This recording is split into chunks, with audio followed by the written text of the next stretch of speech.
बिस्मिल्लाहिर्रहमानिर्रहीम अस्सलामुअलैकुम। हकीकत टीवी साइंस एंड हेल्थ में खुश आमदी। श्रीलंका के ओपनिंग बैट्समैन धनुष्का गुनाथिलाका, इस पर असल में चार्जेस लगे हैं कि इन्होंने एक 29 साला खातून के साथ ज्यादती की है। और अगर आज आप इस चीज़ को समझ लेंगे तो आपको क्रिकेट मैच की फिक्सिंग और ये जो पूरी तरह खिलाड़ियों को मैनेज किया जाता है, टीम को मैनेज किया जाता है और जो आजम सवाती के साथ हो रहा है, ये तमाम चीज़ें आपको समझ आ जाएंगी। असल में ये वीडियोस का चक्कर क्या है, इनको पकड़ा गया है और इन पर चार्जेस ये लगे हैं कि लड़की ने ये कहा है, असल में इन्होंने एक डेटिंग ऐप के ज़रिए एक लड़की जो ऑस्ट्रेलिया में रहती है उसके साथ अपना ताल्लुक कायम किया, वीडियो कॉल्स करते रहे, एक दूसरे को लव यू और न जाने क्या कुछ इन्होंने कहा।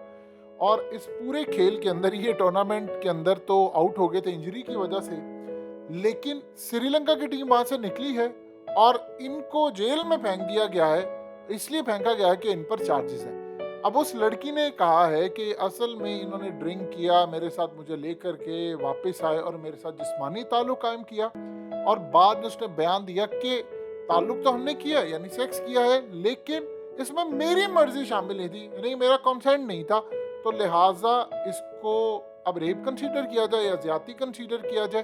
तो अब इस पूरे खेल में इन जनाब को जेल के पीछे फेंक दिया गया। अब आप जरा ये चीजों को समझिएगा होता क्या है। देखिए, सबसे पहले तो आप एक बात समझ लें कि दुनिया के बड़े बड़े जो प्लेयर्स होते हैं या अंपायर्स हैं, अब याद कीजिए पाकिस्तान के असद रऊफ अंपायर, अल्लाह उनको जन्नत नसीब करे, उनका भी एक स्कैंडल आया था और स्कैंडल आने के बाद फौरी तौर पर इनको छोड़ा गया, रिजाइन करवाया गया। इसी तरह आमिर आसिफ का भी स्कैंडल जो आया था। ये पूरी दुनिया के अंदर एक खेल होता है जिसको कहा जाता है कि आप हनी ट्रैप करते हैं, यानी बहुत सारी मॉडल्स को यूज किया जाता है, प्लेयर्स के साथ उनके ताल्लुकात बनाए जाते हैं, उनकी वीडियोस उनके थ्रू इनको ट्रैप किया जाता है, फिर बुकीज को एक्सेस दी जाती है इन तक कि आप जाकर इनसे कि आपने फलाना ऐसे खेलना है, आपने इतना स्कोर करना है, आपने ये करना है, आपने ये करना है। और दूसरी टीमों के साथ भी मैक्सिमम प्लेयर्स को आप किसी ना किसी तरह इंगेज करते हैं। अगर एक टीम के 5 या 7 खिलाड़ी बिक जाते हैं, आप जितना मर्जी जोर लगा ले, वो किसी भी सूरत मैच नहीं जीत सकते। हो सकता है कि एक टीम के 3 खिलाड़ी बिक गए हों, जैसा इमरान खान ने कहा था 4 खिलाड़ी मेरे बिक गए थे, तो मैंने काम ये किया कि मैंने मियां दाद को बुलाया और मैंने उसको कहा कि मुझे 4 खिलाड़ियों का पता चल गया जो बिके हुए हैं और मैं सबकी परफॉर्मेंस देखूंगा। अगर किसी ने कोई जरा सी भी ऊंच नीच परफॉर्मेंस में दी, उनको मैं जेल में फेंकूंगा। और मियां दाद को कहा ये जो पैसा है सारा जीता हुआ प्राइस मनी, ये सारा पाकिस्तान पर लगा दो कि मैं देखता हूँ कि किस तरह ये लोग करते हैं। उन्होंने कहा कि हमने वो मैच भी जीत लिया और टूर्नामेंट भी जीत लिया। अब इस बंदे के साथ जो सूरत हाल पेश आई है वो ये चीज़ है। आप ये देखिए, ये आम रूटीन में समझने वाली बात है कि आप किसी के साथ ड्रिंक करते हैं, ताल्लुक बनाते हैं, सारा करते हैं, उसके बाद हर तरह की चीज़ होती है।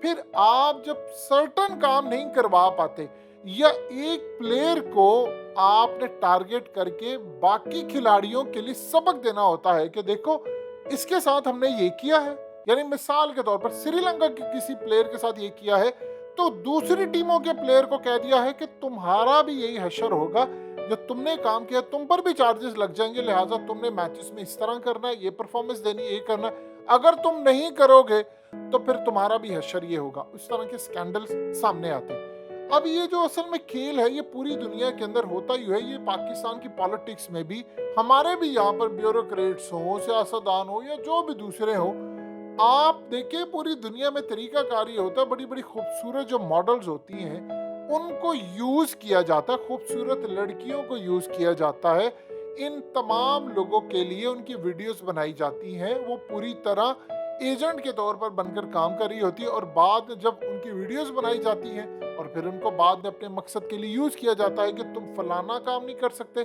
तुम ये फैसला नहीं कर सकते, तुम इसके हक में बात नहीं कर सकते। सियासतदानों से लेकर हर तरह के बंदे को, और लोकल से लेकर इंटरनेशनल सतह का। अब ये जो असल में काम हो रहा है क्रिकेटर्स का, आप ये देखें कि आपको बहुत सारे क्रिकेट में एक चीज आपको नजर आएगी, एक टीम बड़ा जबरदस्त खेल रही है, अचानक अगले दिन वो बड़ा बुरा खेलना शुरू हो जाती है।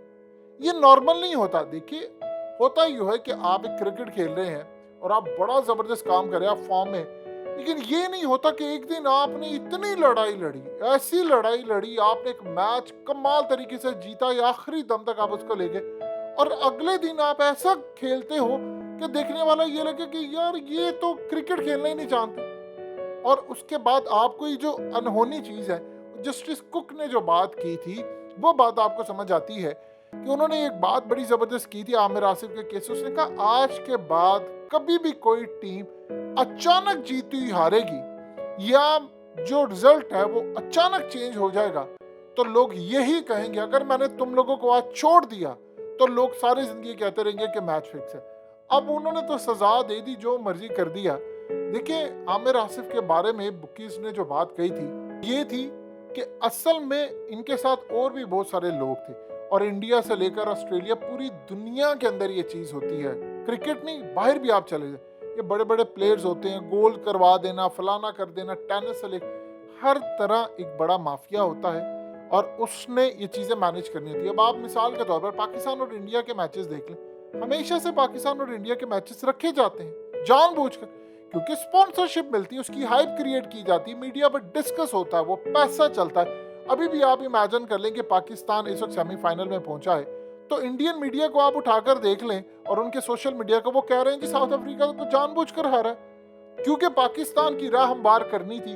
और फिर वो आगे अभी उन्होंने यहाँ तक कह दिया है कि जी पाकिस्तान भी सेमीफाइनल जीतेगा, जी इंडिया भी सेमीफाइनल जीतेगा और फाइनल में इन दोनों का टाकरा होगा क्योंकि ज्यादा जुआ लगेगा, स्पॉन्सरशिप ज्यादा होगी, व्यूअरशिप ज्यादा होगी, पैसा ज्यादा कमाएंगे, स्पॉन्सर पैसा ज्यादा कमाएंगे और उसके बाद उनकी चीजें बिकेंगी, मार्केटिंग ज्यादा होगी, चैनल्स कमाएंगे और दुनिया के अंदर एक हाइप क्रिएट होगी, यानी सब पैसा कमाएंगे, बुकीज तो कमाएंगे, सट्टा ज्यादा लगेगा।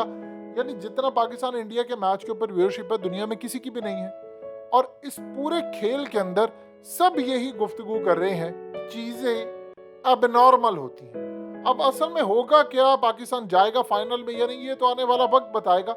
लेकिन आपको इन चीजों को समझना है कि ये जो पूरे का पूरा सिस्टम होता है, खवातीन के जरिए ट्रैप किया जाता है, आपके स्कैंडल्स बनाए जाते हैं, उनको बाद में ब्लैकमेल करके इस्तेमाल किया जाता है। जिस तरह मिसाल के तौर पर पाकिस्तान में जो सियासतदानों की या किसी की करप्शन होती है, इनके केसेस मंतकी अंजाम तक क्यों नहीं पहुंचते?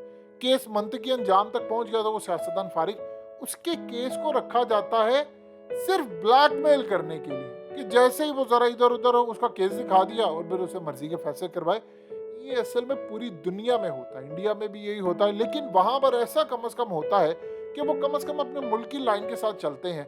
यहाँ तो बिल्कुल आवे का आवा ही बिगड़ा हुआ है। तो ये असल में जो सूरत हाल चल रही है, आप उसको समझने की अगर कोशिश करेंगे तो आपको अंदाजा होगा कि दुनिया में जो खेल होते हैं या ये जो अब स्कैंडल आया है या मजीद स्कैंडल आएंगे, ये आपको बड़ा बचा कर चलना पड़ता है। बाद में आपको बहुत सारी चीज़ें हो चुकी होती हैं, बाद में आपको वीडियोस दिखाई जाती हैं, आपको कहा जाता है ये फलाना। अब तो आर्टिफिशियल इंटेलिजेंस की मदद से ऐसी ऐसी वीडियोस आ चुकी हैं कि आप आसानी से आप किसी का चेहरा लेकर वीडियो बना दें और आप कह दें जी मैंने ये कर दिया वो कर दिया। तो पूरी दुनिया के अंदर ये मामला तब हो गए हैं बड़े आम और आप उनको समझे कि ये बहुत छोटे से मामला हैं, तो ऐसा बिल्कुल नहीं है। हकीकत टीवी साइंस एंड हेल्थ की इस वीडियो के नीचे कमेंट ज़रूर कीजिए, अपनी राय का इजहार ज़रूर करें और इस वीडियो को हर जगह शेयर करते हुए चैनल को सब्सक्राइब ज़रूर करें।